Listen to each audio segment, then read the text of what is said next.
नमस्कार, तुमचं सगळ्यांचं स्वागत आहे माझ्या एका नवीन ब्लॉगमध्ये. आणि आजचा ब्लॉग थोडा विशेष असणार आहे. अनयला आता सुट्ट्या सुरू झाल्यात आणि त्याला बराच वेळ मोकळा असतो. तो घरी फार बोर होतो, तर म्हटलं चला आज काहीतरी आपण वेगळं करूया. म्हणून हे जे पॉट दिसते ना, हे बिर्याणीचे हंडी घेतो आपण, हाफ बिर्याणी हंडी वगैरे असं ह्याला मिळाले ते पॉट आहेत. आणि ते जेव्हा मिळाले ना, तेव्हा मला काहीतरी डोक्यामध्ये होतं की ह्याच्यापासून आपण काहीतरी वेगळं बनवू शकतो, पॉट मेकिंग करू शकतो. म्हणून मी ना ते व्यवस्थित असे बरेच दिवस ठेवून दिले होते.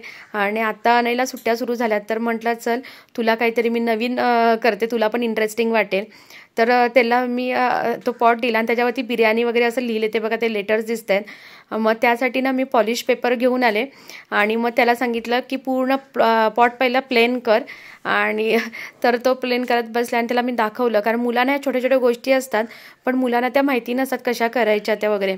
फक्त आपण त्यांना एकदा गायडन्स दिला ना की ते कसं प्लेन करायचं, कुठला पॉलिश पेपर वापरायचा. आणि हे पॉलिश पेपर असं काय नाही, जिथे हार्डवेअरचं शॉप आहे ना तिथे सांगितलं की पॉलिश पेपर द्या प्लेन करायला. पॉट मातीचं भांडं आहे ते प्लेन करायचं आहे, तर ते व्यवस्थित देतात हे करून. तर मी ते घरी घेऊन आले. काय 10 रुपयाचं वगैरे ते असेल पॉलिश पेपर आम्हाला मिळाला.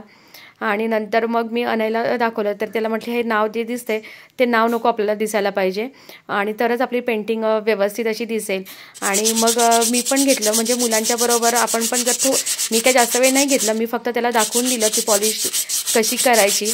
तर हे बघा हे नाव आहे ना, ते बघा आता किती जात आहे. त्याला दाखवलं मी की असा पॉलिश पेपर घासायचा आणि मग ते जाईल ते नाव. आणि त्यासाठी आमची दोघांची पण अशी मेहनत चालू होती. पण अनयकडून ते पूर्ण पॉट ते बघा त्याने केवढं घासून घासून काढलंय. सुट्ट्यांमध्ये ना काहीतरी असं क्रिएटिव्ह वर्क केलं ना तर मुलांना पण भरपूर मजा येते. आणि त्यांच्यासाठी ह्या सर्व गोष्टी नवीनच असतात, त्यामुळे त्यांना त्या भरपूर आवडतात. पहिल्यांदा करतात ना तर त्यांना प्रचंड आवडतं. तर त्याने एवढं प्लेन केलं होतं ना, मी फक्त त्याला दाखवलं की कसं हे करायचं आहे ते. आणि जर अशी तुमच्याकडे पण भांडी वगैरे असतील मातीची, तर कधी कुठलंही मातीचं भांडं टाकून देण्यापूर्वी ना आपण काहीतरी असं करू शकतो. तर हे बघा हे 2 आहेत, त्यातलं मी एक प्लेन करून ठेवलं आहे आणि एक आम्ही तसंच ठेवून दिलं आहे. पण जे मी प्लेन करते ना ते ऑलरेडी मी पाण्यात अगोदर भिजत टाकून ठेवलं होतं. भिजत टाकून झाल्याच्यानंतर वाळवलं त्याला, आणि वाळवल्याच्या नंतर मग ते पॉलिश पेपरने त्याला प्लेन करून घ्यायला सांगितलं त्याला. तर ते भांडं बघा आता केवढं व्यवस्थित असं प्लेन झालं आहे, कुठेही नाव वगैरे काही दिसत नाही आहे. आणि ते झाल्याच्या नंतर मग मी ते पुन्हा पाण्यामध्ये थोडा वेळ भिजत ठेवलं आणि मग थोडंसं उन्हामध्ये असं वाळवून काढलं, कारण जी माती जी निघालेली डस्ट असते ती त्याला पुन्हा लागू नये म्हणून पाण्यामध्ये भिजवून काढलं. आणि नंतर मग मी ॲक्लॅरिक कलरचा पहिला बेस कलर जो व्हाईट असतो तो व्हाईट कलर दिला त्याला. आणि हे सर्व काम आहे ना मी अनयलाच सांगितलं, फक्त मी त्याला कधी कधी मध्ये मध्ये गायडन्स देत होते की तो ब्रश कसा पकडायचा, कसं हे करायचं, फिनिशिंगमध्ये दिसलं पाहिजे ते सांगत होते मी त्याला. आणि ह्याला पुन्हा मी सेकंड कोट दिला, म्हणजे पूर्ण असं प्लेन असं व्हाईट कलर दिसेल असं ते भांडं केलं. आणि ह्या काही काही गोष्टी मुलांना दाखवल्या की त्यांना पटकन कळतं. थोडं मी काय म्हणजे मध्ये मध्ये जेवणाचं माझं काम चालू होतं आणि मध्येच गॅलरीमध्ये जाऊन मी त्याला सांगते की असं कर तसं कर. आणि हे ॲक्लॅरिक कलर आहेत ना ते पण मार्केटमधून जाऊन त्यानेच आणलेत, जवळ शॉप आहे तर त्यानेच जाऊन हे कलर्स वगैरे सांगितले मी हे कलर्स पाहिजेत. म्हणजे मुलांना थोडासा व्यवहार ज्ञान, पेंटिंग, ड्रॉइंग अशा छोट्या छोट्या गोष्टी, एखादी आपण ॲक्टिव्हिटी करायला घेतलं ना तर त्याच्यामध्ये बऱ्याचशा गोष्टी कवर होतात. कारण हे कलर आणायला तो शॉपमध्ये गेला म्हणजे त्याचं थोडं व्यवहार ज्ञान इम्प्रूव्ह झालं. आणि त्याचबरोबर पेंटिंग म्हणजे एक थोडा आर्ट त्याच्याकडे आलं. मग त्याला ते सांगितलं मी. आणि हा ब्रश आहे तो मी फक्त दाखवते त्याला की तो कसा हे करायचा, ब्रश कसा फिरवायचा म्हणजे ते भांडे एकदम प्लेन दिसेल. तर अशा काय काय बेसिक गोष्टी फक्त मी त्याला गायडन्स करते. आणि इतकं छान वाटलं ना, त्याच्याबरोबर आपलं पण माइंड असं फ्रेश होतं. तर आता त्याला सुट्ट्यात मग आमचं चालू आहे, बघूया जसं जसं मी त्याच्याबरोबर काही काही नवीन नवीन ॲक्टिव्हिटीज करेन तर मी तुमच्यासोबत त्या शेअर करेन काय काय आम्ही करतोय. कारण अशा ॲक्टिव्हिटींची खरंच आता मेमध्ये सुट्ट्या सुरू होतील, एप्रिल मेमध्ये. तर अशा ॲक्टिव्हिटीची गरज असते आपल्याला की मुलांना कशामध्ये बिझी ठेवायचं. मोबाईल आपण अगदीच मोबाईल त्यांच्याकडून काढून घेऊ शकत नाही, पण निदान त्यांचा टाईम तर आपण रेड्यूस करू शकतो. तर टाईम अशा पद्धतीने रेड्यूस करायचा की अशा ज्या ॲक्टिव्हिटी त्यांना नवीन नवीन ॲक्टिव्हिटीची ओळख करून द्यायची, म्हणजे त्यांचा मोबाईलचा टाईम ऑटोमॅटिक कमी होईल. किंवा असे टॉईज म्हणा काहीतरी असं हे करून आणून त्यांना द्यायचं की त्यांचा जेणेकरून स्क्रीन टाईम थोडासा कमी होईल. तर त्यासाठीच हा माझा प्रयत्न आहे आणि ते करताना मला पण भरपूर मजा आली. तर पूर्ण पॉटला कलर देऊन झाला आणि कलर दिल्याच्या नंतर मग मी अशी त्याच्यावरती हे केलं, पेन्सिलनी ड्रॉइंग करून घेतली. आणि हे मात्र करताना मग तो म्हणाला की थोडंसं मम्मी तू कर, कारण काय त्या ड्रॉइंगमध्ये काय जर कलरिंगमध्ये मिस्टेक झाले, कारण हा फायनल कलर होता. तर मग त्याने सांगितलं तू कर, म्हणून मग मी हे करते. तर हा येलो कलर आहे आणि ह्याचे पहिले येलो कलरमध्ये ब्रश मी डीप केलेला. मग सर्व ते डॉट होते ना, ते पहिले फ्लॉवरचे सर्व डॉट मी येलो कलरने काढून घेतले. आणि नंतर म्हणजे पाकळ्या असतात फुलांच्या, त्यासाठी मी हा व्हाईट कलर वापरला आहे. तर जेवढे फ्लॉवर्स काढलेत ना, तेवढ्या सर्वांना मी कलरिंग करणार आहे. आणि ह्या कलरिंग करताना मी 2 कोट वापरलेत. म्हणजे जेव्हा पॉट पेंटिंग करतो ना, तेव्हा आपण 2 कोट द्यावेच लागतात, तर ते व्यवस्थित कलर बसतो. तसं मी पण हा इथे कलर 2 कोट आता करते त्याला. पहिला कोट माझा चालू आहे. आणि पेन्सिलनी कुठलीही ड्रॉइंग आपल्याला करायची असेल तर पॉटवरती पहिले पेन्सिलनी ड्रॉइंग करून घ्यायची आणि नंतर मग आपण फायनल कलर करायचा तिला. आणि हे पॉट मी कशासाठी वापरणार आहे ते आता तुम्हाला व्हिडिओमध्ये दिसेलच. एवढी पॉट पेंटिंग करून मी कुठे हा ठेवणार आहे ते. आणि अजून त्या छान दिसायला पाहिजे म्हणून असे डॉट वगैरे केले. म्हणजे तो पॉट एवढा छान दिसायला लागला ना, की वाटलंच नाही की हा पॉट एवढा छान दिसेल म्हणून. आणि ह्या पेटल्स आहेत, मला नंतर त्या पेटल्स मोठ्या पाहिजे होत्या म्हणून मी पेंटिंग करताना त्यांना मी मोठं केलं, म्हणजे ब्रश हे करून. आपल्याला कळतं, म्हणजे थोडीफार जर आवड असेल ना तर ह्या गोष्टी पटकन होऊन जातात. तर हे बघा, हे ते पॉट आता किती छान दिसते. मला म्हणजे एवढं आवडलं ना, बापरे केवढा चेंजेस झाले त्याच्यात. साधं मातीचं म्हणजे असं आता आम्ही फेकूनच देणार होतो, पण म्हटलं चला ह्याच्यापासून आपल्याला काहीतरी बनवता येईल म्हणून हे मी तसंच ठेवून दिलं. आणि एवढं छान वाटतंय ते. आता ह्याच्यामध्ये कुठलं झाड लावणार आहेत ते बघू. झाड लावायचं की त्याच्यामध्ये काय लावायचं ते आता तुम्हाला पुढे कळेलच. आणि हे बघा, हे कलर इतके छान बसलेत त्याला आणि फार जास्त काही मेहनत याला लागत नाही, म्हणजे कमी ह्याच्यातच होऊन जातं. आता ह्याच्यामध्ये बघा माती वगैरे टाकून मी एक प्लांट लावते. तर ना हे जेड प्लांट आहे आणि बरेच दिवस ते माझ्याकडे होतं आणि मग ते आता ना कुठेतरी वेगळ्या ठिकाणी असं ठेवायचं आहे. तर म्हटलं आधी ना त्याची पॉटच चेंज करते, म्हणजे ते बघायला पण असं छान वाटेल. तर हा प्लांट अनयला रिटर्न गिफ्ट म्हणून मिळालं होतं, बड्डे रिटर्न गिफ्ट. आणि ते घरातच असं मी बेडरूमच्या विंडोमध्ये वगैरे असं ठेवून दिलं होतं.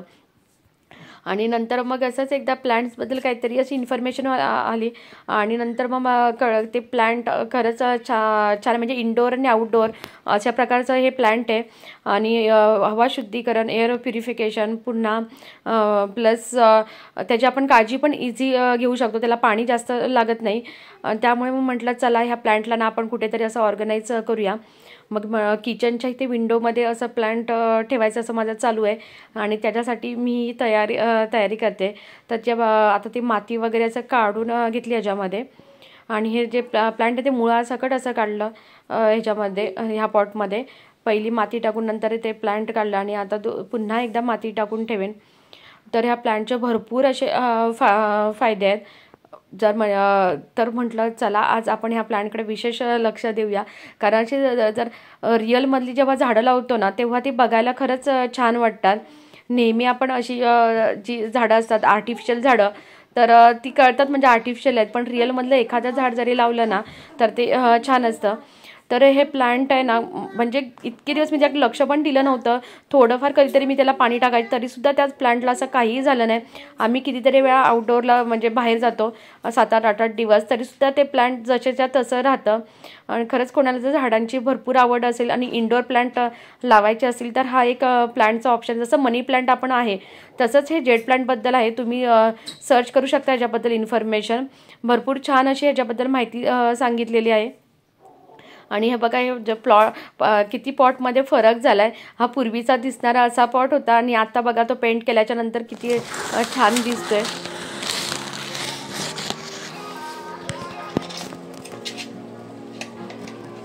स्वागत आहे माझ्या एका नवीन ब्लॉगमध्ये. आणि आजचा ब्लॉग विशेष ब्लॉग असणार आहे. फर्स्ट टाईम मी आज अटेंड करते लोकमत शक्तीचा प्रोग्राम आहे, पापड लाट कॉम्पिटिशन आहे रामबंधू यांचं.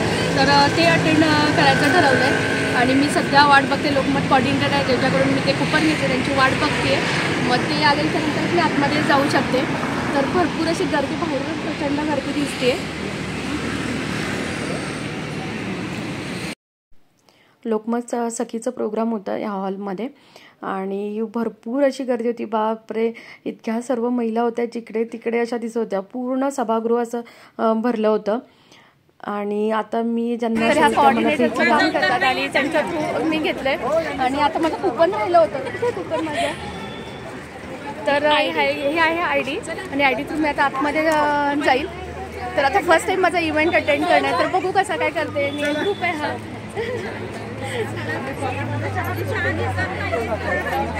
आधी सांगायचं तरी होतं ना. काय माझं काय आलं हे कूपन आहे का? हे वर्षभराचे कूपन आपले कूपन आणि हे बटर पनीर मसाला मिक्स हे कूपन. आता घाई झाली आमच्या, आम्ही जातो आतमध्ये.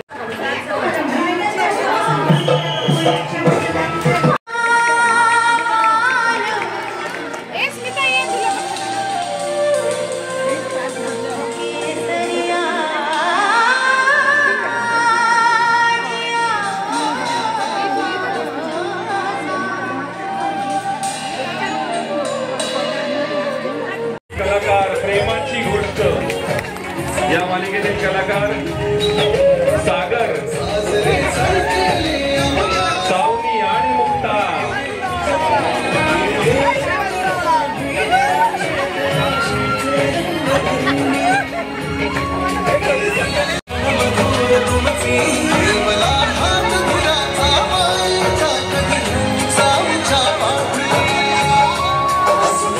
सर्वोत्कृष्ट सदस्य आणि अर्थात सर्वोत्कृष्ट कलाकारांसोबत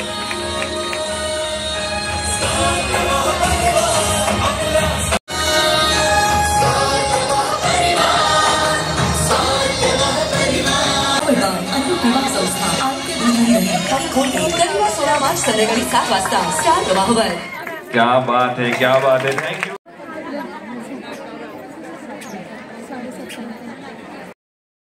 रामबंधूने लाडबाई लाड पापड लाड अशी स्पर्धा आयोजित केली होती आणि भरपूर महिलांनी त्याच्यामध्ये पार्टिसिपेट झाल्या होत्या. जवळपास अशा 3 ते 4 लाईन झाल्या होत्या महिलांच्या. एवढ्या सर्व महिला. तर आज ना मी लोकमत, माझी मैत्रीण आहे, लोकमत कोऑर्डिनेटरचं काम करते आणि भरपूर दिवस चाललं होतं माझं की आपण एकदा इव्हेंट अटेंड करूया. मग म्हटलं चला, तर आज मी तिच्याबरोबर आहे आणि इव्हेंट आम्ही अटेंड करतोय, म्हणजे केलं आता ब्रेक घेतला आहे. तर त्या काम करतात. मी कसं म्हणजे लोकमत कोऑर्डिनेटर हे कसं वाटतं तुम्हाला? लोकमत सखी कोऑर्डिनेटरचं काम करताना खूप छान वाटतं आहे. मी PCMC कोऑर्डिनेटर आहे, लोकमत कोऑर्डिनेटर. कोणाला मेंबरशिप घ्यायची असेल तर नक्की माझ्याशी कॉन्टॅक्ट करा. आणि खूप छान इव्हेंट असतात. बाकी काही मॅडम तुम्हाला सांगतीलच. वेगवेगळे इव्हेंट असतात आणि प्रत्येक पार्टिसिपेट होता येतं. हो, नक्कीच. कुपन्स वगैरे कसे असतात त्यांचे? त्या कुपनबद्दल काय?